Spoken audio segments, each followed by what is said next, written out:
4 days before we found ourselves tied up in a shack in the Florida Everglades with an alligator, Carla and I were coming off a week of not speaking. By not speaking, I mean she'd quit her job as my assistant after a lawyer from the company her fugitive husband co-owned hired me to locate him and the $7 million he embezzled from their accounts. Carla and I were still communicating by email, if only to piece together what little information we had from the Orlando Police Department. After being the target of 2 attacks, our only option was to put the pieces of the puzzle together before whoever was looking for Carla found her.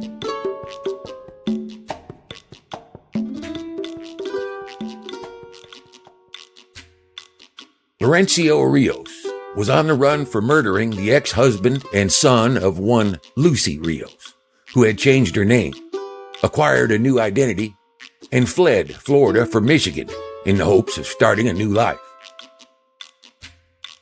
The emotional turmoil she tried to leave in her wake caught up with Carla around the time I started sniffing around into the background of my new employee who, for all intents and purposes, had popped into my life without enough of a paper trail for someone in her mid-40s. During the time I was secretly doing my background search, Carla was attacked outside the meanwhile, after which the secrets of her past began to unravel. To be fair, I tugged the first snag I came across, and it all began to unspool from there. All we'd been able to put together based on the police report and what we already knew was that, in addition to the apparent murder of Carla's one-time business partner in a daycare, the backyard of the Rios house had been dug up in various areas sometime after the sale of the property, before the new owners had taken residence. Both happened after Carla had fled. Also, before she left Florida, Carla became aware of an affair between her business partner, Bethany Keene, and her husband. So naturally, the police were looking into what Mrs. Keene may or may not have known about the disappearance of Laurencio Rios. This proved difficult, since the woman had been found in her car with her throat slit in the parking lot of the daycare center. Carla and I learned of the embezzlement when Mercy, to everyone but phone solicitors and my priest, Sandoval, sauntered into the office to hire me. It appeared she thought Carla, having a vested interest, would comply. Carla threatened to quit if I took the case, so I took it. She immediately quit. For a while. Because the investigation had slowed to a stall, I contacted an old friend in the FBI who agreed to do some digging for me on the side. Once I sent him a dossier, including everything we knew up to that point. I had Carla on speakerphone and was working from home, exactly the amount of miles away from my former assistant that was required to keep my frustration at a manageable level. The woman had a way of niggling at me that I'd grown less than comfortable with, due to a couple of ill-advised sexual encounters, both of which could be attributed to a flagrant lack of common sense on my part. I'd reconciled myself to keeping things on a more professional level where Carla Danning was concerned. This reconciliation was much easier to adhere to when I wasn't in her physical presence. I uploaded the images you asked for. Most of them were from my old Facebook page, but I did find 2 other pictures in a box that I had in storage. I slid a finger behind my morning paper and loaded it down so I could look at the speaker on the phone her voice was coming from. You've got stuff in storage? This was new information to me, and I wasn't particularly happy about it. Just a few things that I didn't want to get rid of. Pictures mostly. Old yearbooks. Stupid shit. And you didn't think it might be wise to let me know about that? No, Morno, I didn't. There's nothing in there that'll tell you anything. Unless you're interested in seeing me in my high school cheerleading uniform. Maybe peruse my old report cards. Offer some feedback. I went back to reading my paper. 2 stabbings, a building fire, and the ousting of a local school superintendent general, and the ongoing saga of the Secret Santa and how he'd struck again.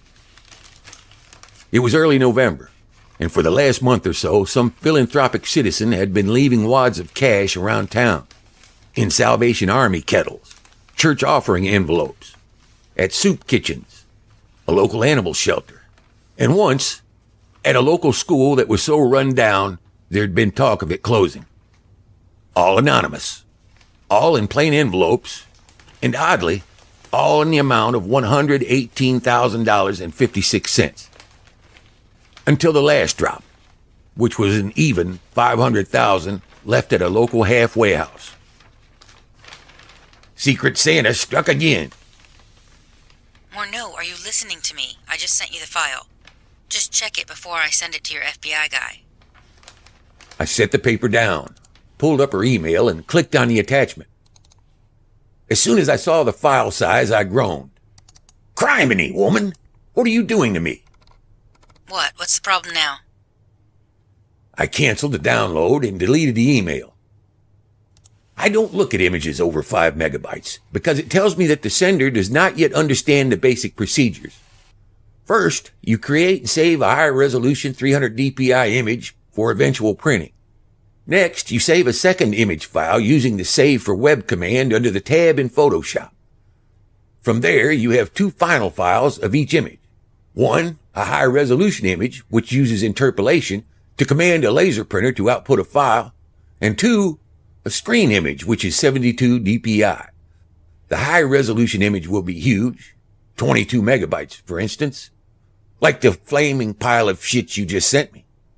This is only for printing, Carla. From computer to printer. Get it? Like for the hard copy FBI file, you're overnighting them on disk. But for use in all aspects of display on the web, you need something closer to 150K. This means people who have old PCs, like me, or in terms of your liberal, bleeding heart, Occupy Wall Street mentality might comprehend, the 99%ers can also load and view the image. I heard some slamming and general belligerent sounds coming from her end of the line, but I continued because chapping her ass had recently become one of the highlights of my day. I can also explain the meaning of interpolation in the context of mathematically analyzing adjacent pixels and adding pixels that don't exist to increase resolution for printing, but I won't. Nor will I explain the entire etymology of digital conversion of images to display at the maximum screen resolution of 72 dpi, and how that barrier was crossed using another version of digital image pixel interpolation. When Carla groaned dramatically, I chuckled. How does it feel to be upbraided and condescended to in the morning? Don't answer that, it's rhetorical. Do me a favor. Put your first finger and your thumb up your ass and rummage around a little bit and yank out whatever crawled up there and died. When was the last time you had a drink? Maybe you should consider adding a shot or 2 to your coffee, so you can get through this without me coming over there and offering up my lily white ass for you to spank. I don't think I won't do it because I will. You've gotten a little too fucking comfy with my absence. As a matter of fact, I've been thinking about it and I'm gonna come back to work tomorrow. That's not necessary. Listen, I can't help it if you've got a computer that's as old and crotchety as you are. Should I also be increasing the font size on these emails so as not to overburden your roomy old eyes? I ignored the slight and took her advice, fetching a bottle from a cabinet in the kitchen. It's not that I can't open the files, Carla. It's that I can click download, make a cup of coffee, go outside and smoke a cigar, take a piss, and contemplate the effects of pi on a rotating print cylinder to determine the amount of image shrinkage on a printed impression based on the diameter of the cylinder before the image actually loads on the screen. I took my alcohol-enhanced coffee back to the living room and sat down at my desk. I could hear her clickety-clacking on the keyboard and knew she was already busy fixing her digital blunder. I had to give her credit. She was a quick study. I was just about to readdress her returning to work when I heard a loud thump outside my apartment door. Let me call you back. I picked up the receiver and placed it back down to hang up the phone, then grabbed a tire iron I keep next to the door. My dilapidated apartment building is located in Detroit proper, and while the price was right, the area is dreary. Think the drab browns and grays of despair mixed with soaring unemployment and crime rates, and you get the general idea. As I unbolted the locks, I could hear a faint mewing coming from the hallway.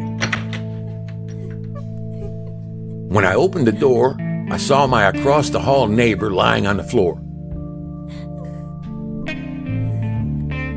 She appeared to be pretty beaten up. Her neck and arms dappled with finger-sized bruises. Her hair a matted mess with a clot of dried blood just over her ear. Her eyes fluttered open. I reached over and tried her door, but it was locked. "Trudi, where are your keys?" I got nothing more than a grunt as she tried to lift one arm to little avail. It flopped down on the floor and she rolled to her side, curling into a ball. A little backstory on Trudi. She's a hooker with a meth addiction, though the fresh track marks on her arms suggest she'd recently upped the chemical ante. I'm not sure how old she is, but I'd guess somewhere in her mid-30s. Though due to her poor physical condition, that number could be plus or minus 10 years. She's a nice enough girl, but I suspect, at the rate she's going, she's not long for this world. I opened her purse and rummaged around looking for the keys and found them after noticing a couple of syringes and a baggie full of a dull-looking powder I assumed was heroin. I unlocked her apartment and opened the door, scooped her up and carried her inside, laying her on a threadbare couch.